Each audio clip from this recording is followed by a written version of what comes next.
First question என்ன அப்படின்னா, Young double slit எக்ஸ்பெரிமெண்ட்டில் separation between coherent sources is ஹாஃப்னு கொடுத்துருக்காங்க. அப்போ என்ன கொடுத்துருக்காங்க நம்மளுக்கு?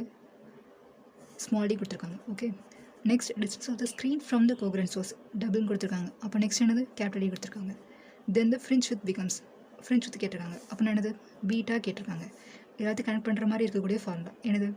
Beta equal to lambda capital D divided by small D. Capital D என்ன இருக்குது? டபுளாக இருக்குன்னு கொடுத்துருக்காங்க. ஓகே, அப்போ lambda equal to 2D. Small D என்ன இருக்குது? ஹாஃப்னு கொடுத்துருக்காங்க. அப்போது டி டிவைடட் பை 2. இதை எப்படி கன்சிடர் பண்ணிக்கலாம் நம்ம? 4 lambda capital D divided by small D. Okay, இப்போ என்ன இருக்குது? நமக்கு கிடச்சிருக்கக்கூடிய நியூவாக இருக்கக்கூடிய ஃப்ரிஞ்ச் வித்து எதோட இதாக இருக்குன்னா 4 டைம்ஸ் வந்து நமக்கு டபுள் ஆயிருக்குன்னு சொல்லியிருக்காங்க. ஓகே, அப்போது 4 டைம்ஸ் வந்து சேஞ்ச் ஆயிருக்கு. அப்போ இதுதான் என்ன ஆன்சர்? Correct answer. ஓகே, இப்போ நமக்கு கேபிட்டல் என்ன ஸ்மால் டி என்ன பார்க்கலாமா? 2 ஸ்லிட் இருக்குது. ஸ்லிட்டுக்குள்ள இருக்கிற டிஸ்டன்ஸ் என்ன அப்படின்னா ஸ்மால் டின்னு சொல்லுவோம். இந்த ஸ்லிட்டுக்கும் ஸ்க்ரீன் வச்சுருக்கோம். நம்ம இந்த ஸ்க்ரீனுக்குள்ள டிஸ்டன்ஸ் தான் கேபிட்டல் டின்னு சொல்லுவோம். ஓகே, நெக்ஸ்ட் ஃப்ரிஞ்ச் வித் என்னென்னு பார்க்கலாம். ஒன்றும் இல்லை, நம்ம அந்த லைட் சோர்ஸ் வந்து ஸ்லிட் வழியாக பாஸ் பண்ணுவோம். பாஸ் பண்ணும்போது என்ன ஆகுது? வேவ்ஸ்லாம் வந்து இன்டர்ஃபரன்ஸ் ஆகுது. ஓகேவா?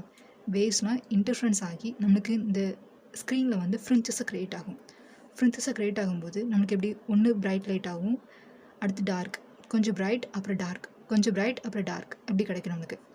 ஸோ இப்போ இதை தான் இங்கே சொல்லியிருப்பாங்க. பிரைட்டு, இங்கே டார்க்கு, இங்கே பிரைட்டு, டார்க், இது ஃப்ரிஞ்சஸ் சொல்கிறோம். இப்போ என்ன ஆகுதுன்னா இதை எப்படி கன்சிடர் பண்ணுறாங்க? இப்படி இருக்குன்னு வச்சுக்கோங்க. இப்படி தான் நமக்கு கிடச்சிருக்கு. சரி, ஓகே, இப்போ இதுலேருந்து கிடைக்கக்கூடிய பெர்பெண்டிகுலராக இருக்குது இல்லையா? ஸோ இதுதான் சென்ட்ரல் பிரைட் ஃப்ரிஞ்ச் சொல்லுவோம். சென்ட்ரல் ஓகே, அது என்ன பிரைட்? சென்ட்ரலாக இருக்கக்கூடிய எப்பவுமே ஃப்ரிஞ்ச் வந்து பிரைட்டாக தான் இருக்கும். அது டார்க்காக இருக்க வாய்ப்பே இல்லை. ஓகேவா? Central bright fringe. நெக்ஸ்ட்டு அந்த வேவோட எண்ட் பாயிண்ட் இருக்குது இல்லையா? இது வந்து நமக்கு டார்க் ஃப்ரிஞ்ச் சொல்லுவோம். அதாவது அது இன்டென்சிட்டி வந்து கம்மியாக இருக்கும். அது ஸோ டார்க் ஃப்ரிஞ்ச்.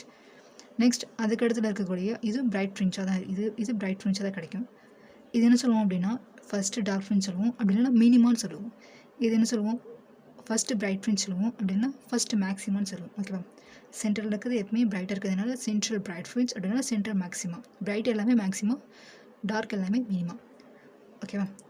இப்போ இதில் இருக்கக்கூடிய சென்ட்ரலில் இருந்து நம்மளுக்கு எங்கே டிஸ்டன்ஸோ, இப்போ டார்க்னா டார்க் ஃப்ரிஞ்ச், பிரைட்னா பிரைட் ஃப்ரிஞ்ச், அதில் இருக்கக்கூடிய டிஸ்டன்ஸ் இருக்குது இல்லையா?